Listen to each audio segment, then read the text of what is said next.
Good morning everyone. आइए आज की क्लास में हम देखते हैं कि आखिर सेल के आंतरिक प्रतिरोध से क्या तात्पर्य है। तो सबसे पहले हम देख लें कि आखिर सेल क्या होते हैं। तो विद्युत सेल वे युक्ति हैं जो कि रासायनिक ऊर्जा को विद्युत ऊर्जा में कन्वर्ट करते हैं। इसे हम ऐसे भी समझ सकते हैं कि विद्युत सेल वे युक्ति या उपकरण हैं जो कि किसी भी परिपथ में विद्युत धारा के प्रवाह को स्थायी रूप से बनाए रखने में मदद करते हैं, या इन्हीं की वजह से ही किसी भी परिपथ में विद्युत धारा का प्रवाह हमें स्थायी रूप से प्राप्त होता है। अब हम देखें तो जैसे कि चालक पदार्थ अपने में से प्रवाहित होने वाली विद्युत धारा के मार्ग में अवरोध उत्पन्न करते हैं, जिनको कि हम प्रतिरोध के नाम से जानते हैं। तो इसी प्रकार सेल में जो हम विद्युत अपघट्य प्रयुक्त करते हैं, तो सेल में ये प्रयुक्त विद्युत अपघट्य भी अपने में से प्रवाहित होने वाली विद्युत धारा का अवरोध करते हैं, और इसे ही हम कहते हैं सेल का आंतरिक प्रतिरोध। तो इसे हम इस प्रकार डिफाइन कर सकते हैं कि जब किसी सेल में से होकर विद्युत धारा प्रवाहित होती है, तो सेल में प्रयुक्त विद्युत अपघट्य उसके मार्ग में जो रुकावट डालता है उसे उस सेल का आंतरिक प्रतिरोध कहते हैं। क्लियर? इसे हम डिनोट करते हैं आंतरिक प्रतिरोध को, इसे डिनोट किया जाता है स्मॉल r से। और साथ ही साथ हम देखें तो इसका जो SI मात्रक है, तो इसका SI मात्रक होता है ओम। तो इस प्रकार हमें समझना है कि आखिर सेल का आंतरिक प्रतिरोध क्या है।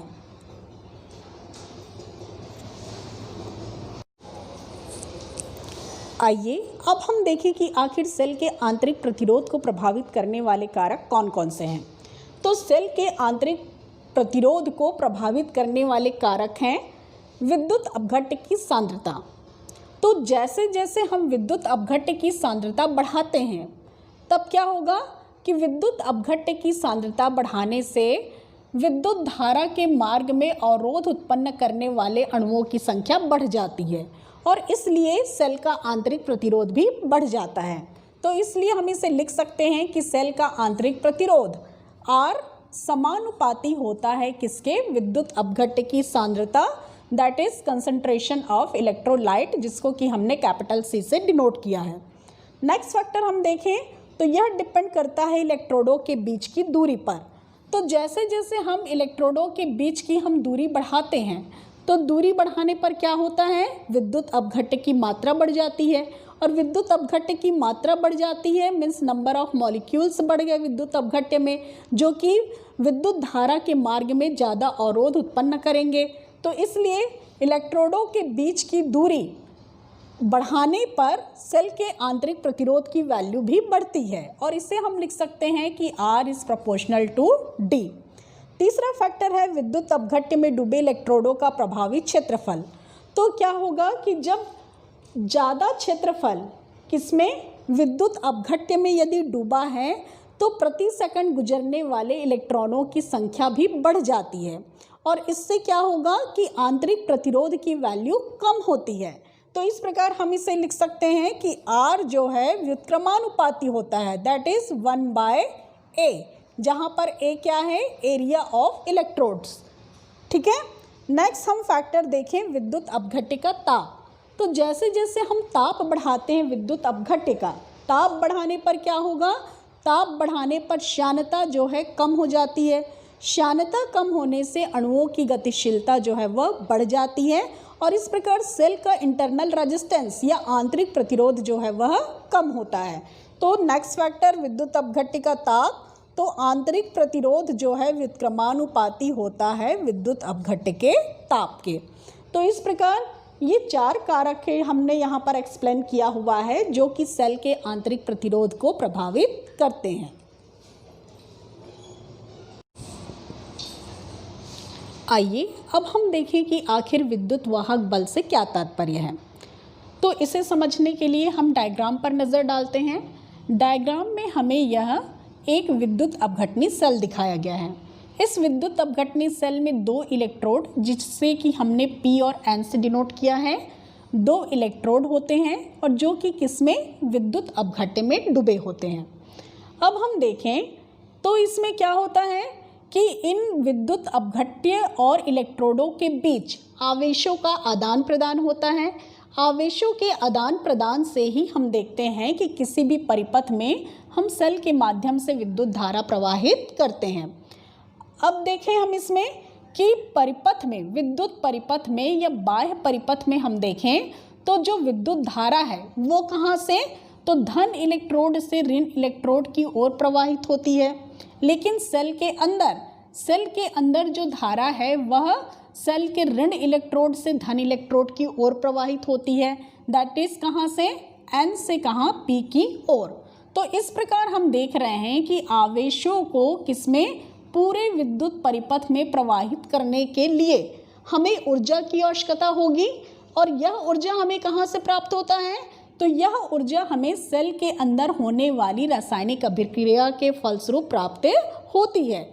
तो इस प्रकार इस प्रोसेस में कि हम माने यदि एकांक धनावेश को हमें पूरे विद्युत परिपथ में चलाने में, मीन्स यहाँ से यदि हम कंसिडर करें कि एकांक धनावेश P से होते हुए N से और पुनः ये विद्युत अपघट्य को क्रॉस करके कहाँ पर, पुनः P पर आने में, तो इस प्रकार एक कंप्लीट चक्र को पूरा करने में, या हम इसे कह सकते हैं कि एकांक धनावेश को पूरे विद्युत परिपथ में प्रवाहित करने में सेल जो है जितनी ऊर्जा व्यय करता है उस ऊर्जा को ही हम क्या कहते हैं, विद्युत वाहक बल।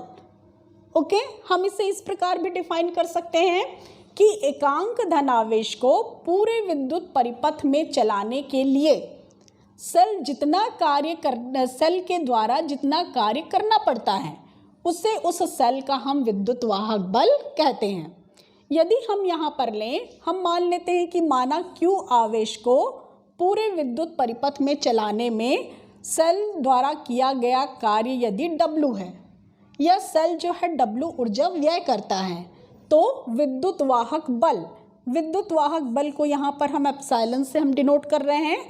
तो विद्युत वाहक बल बराबर क्या होगा, किया गया कार्य बाय क्या, आवेश। तो इस प्रकार हम डिफाइन करते हैं विद्युत वाहक बल को। ऑब्वियसली इसका भी मात्रक जो है विद्युत वाहक बल का, हम मात्रक देखें SI मात्रक, तो इसका भी मात्रक जो है वो क्या होता है, वोल्ट होता है। ठीक है, अब हम देखें यहाँ पर कि यदि सेल खुला परिपथ में है, खुले परिपथ में है का मतलब सेल से कोई विद्युत धारा जब हम नहीं ले रहे हैं, तो जब सेल खुले परिपथ में है तो इसका मतलब क्या हुआ कि उस स्थिति में हम देखते हैं कि दोनों इलेक्ट्रोडों के बीच विभवांतर की वैल्यू अधिकतम होती है, और इसे ही हम क्या कहते हैं, सेल का विद्युत वाहक बल। तो नेक्स्ट डेफिनेशन हम ऐसा भी दे सकते हैं। और यहाँ पर देखिए डायग्राम में हमने क्या किया हुआ है, ये सेल का जो डायग्राम था, तो सेल के डायग्राम को हमने यहाँ पर किससे, सेल के संकेत द्वारा हमने रिप्लेस किया है। तो इस प्रकार हम डिनोट करते हैं किसको, ये हुआ सेल का सिंबल या संकेत या चिन्ह, और साथ ही साथ विद्युत वाहक बल को इस प्रकार डिफाइन किया जाता है कि क्या, एकांक धनावेश को पूरे विद्युत परिपथ में चलाने में जितना कार्य करना पड़ता है उसे हम उस सेल का विद्युत वाहक बल कहते हैं।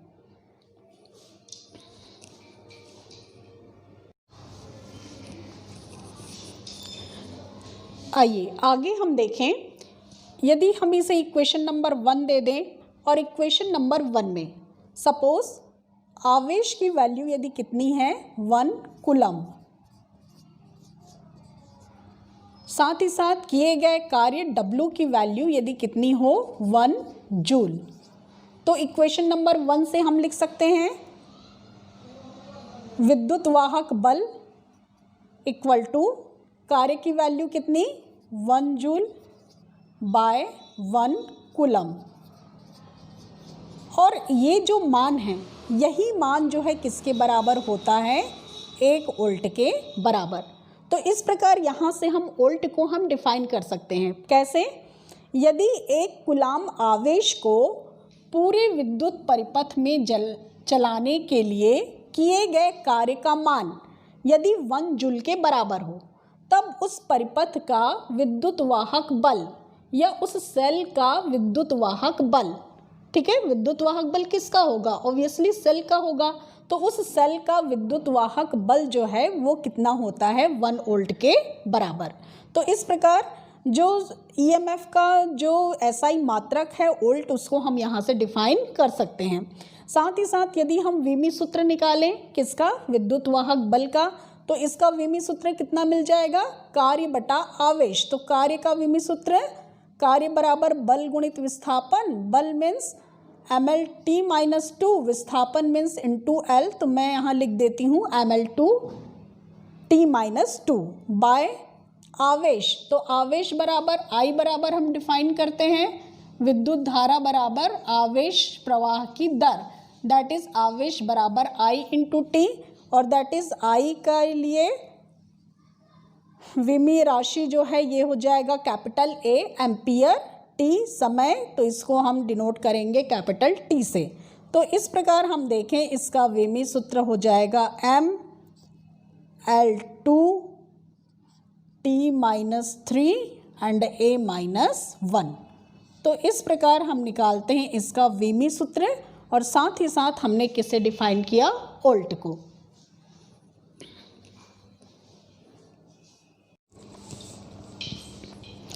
आइए अब हम टर्मिनल विभवांतर को डिफाइन करते हैं और देखते हैं कि आखिर टर्मिनल विभवांतर से क्या तात्पर्य है। तो अभी हमने देखा कि जब सेल खुले परिपथ में है, खुले परिपथ में है का मतलब यदि सेल से कोई विद्युत धारा नहीं ली जा रही है, उस स्थिति में दोनों इलेक्ट्रोडों के बीच का विभवांतर जो है वह अधिकतम होता है, और इसे ही हमने नाम दिया सेल के विद्युत वाहक बल का। अब हम उस स्थिति में देखते हैं कि जबकि सेल जो है वह बंद परिपथ में है, ठीक है। तो इस स्थिति में क्या होगा कि जब सेल बंद परिपथ में होता है तो जो विद्युत धारा का प्रवाह है वह उच्च विभव वाले धन इलेक्ट्रोड से निम्न विभव वाले कहाँ, ऋण इलेक्ट्रोड की ओर बाह्य परिपथ में से विद्युत धारा का प्रवाह होता है। कब, जबकि सेल हमने किस में लिया हुआ है, बंद परिपथ में, और इस स्थिति में सेल के अंदर विद्युत धारा का जो प्रवाह है वह निम्न विभव वाले ऋण इलेक्ट्रोड से उच्च विभव वाले धन इलेक्ट्रोड की ओर होता है, ठीक है। अर्थात इस स्थिति में हम देखते हैं कि दोनों इलेक्ट्रोडों के बीच के विभवांतर का मान कम हो जाता है, जबकि यानी सेल किस में है, बंद परिपथ में है।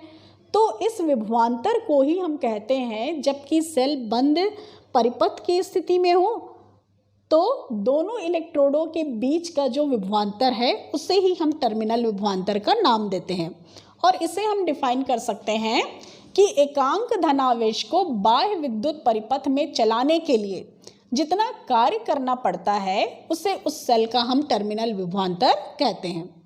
अब यदि हम मान लेते हैं कि माना एकांक धनावेश Q को बाह्य विद्युत परिपथ में चलाने के लिए किया गया कार्य यदि W प्राइम है, तो टर्मिनल विभवांतर V बराबर क्या होगा, तो V बराबर हो जाएगा W प्राइम बाय Q।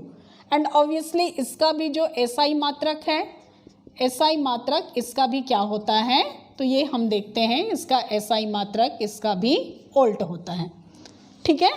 अब हम देखें कि ये जो टर्मिनल विभवांतर और सेल के आंतरिक प्रतिरोध के कारण व्यय ऊर्जा, इनका योग जो है वो किसके बराबर है, सेल के विद्युत वाहक बल के।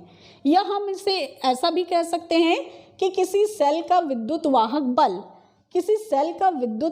बल उसके टर्मिनल विभवांतर और साथ ही साथ सेल के आंतरिक प्रतिरोध के कारण व्यय हुई ऊर्जा के योग के बराबर होता है। तो इसका तात्पर्य क्या हुआ, इसका तात्पर्य यह हुआ कि किसी भी सेल का विद्युत वाहक बल हमेशा अधिक और उसका टर्मिनल विभवांतर जो है हमेशा ही क्या होगा, कम होगा। क्लियर।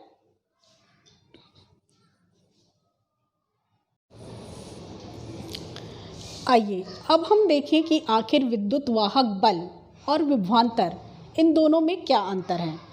तो हमने अभी तक देखा कि भाई ये जो विद्युत वाहक बल है ये विद्युत के स्रोतों, जैसे विद्युत के स्रोत हो सकते हैं आपके सेल, डायनामो, बैटरी, इनके लिए प्रयोग में आते हैं। और साथ ही साथ विभवांतर क्या है, तो किसी भी विद्युत परिपथ में दो बिंदुओं के बीच के विभव के अंतर को, इसे हम कहते हैं विभवांतर। क्लियर। ये पहला पॉइंट आप लिख सकते हैं। साथ ही साथ हम देखते हैं कि हमेशा जो है विद्युत वाहक बल की वैल्यू जो है वह ज़्यादा होती है और विभवांतर का मान क्या होगा, हमेशा ही विद्युत वाहक बल से जो है वह कम होता है। नेक्स्ट पॉइंट आप लिख सकते हैं कि भाई विद्युत वाहक बल के कारण ही किसी भी विद्युत परिपथ में धारा का स्थायी प्रवाह होता है। और विभवांतर कब उत्पन्न होता है, तो जब परिपथ में हम विद्युत धारा का प्रवाह करते हैं तो विद्युत धारा के प्रवाह के कारण ही क्या होता है, विभवांतर उत्पन्न होता है। नेक्स्ट पॉइंट हम देखें कि यदि सेल जो है खुले परिपथ में है तब जो है हमें यानी विद्युत वाहक बल तब भी एग्जिस्टेंस में रहता है। लेकिन यदि कोई भी परिपथ यदि खुले परिपथ में है या सेल खुले परिपथ में है तब विभवांतर का अस्तित्व नहीं रहता। तो इस प्रकार आपको समझना है कि भाई विद्युत वाहक बल और विभवांतर में क्या अंतर है।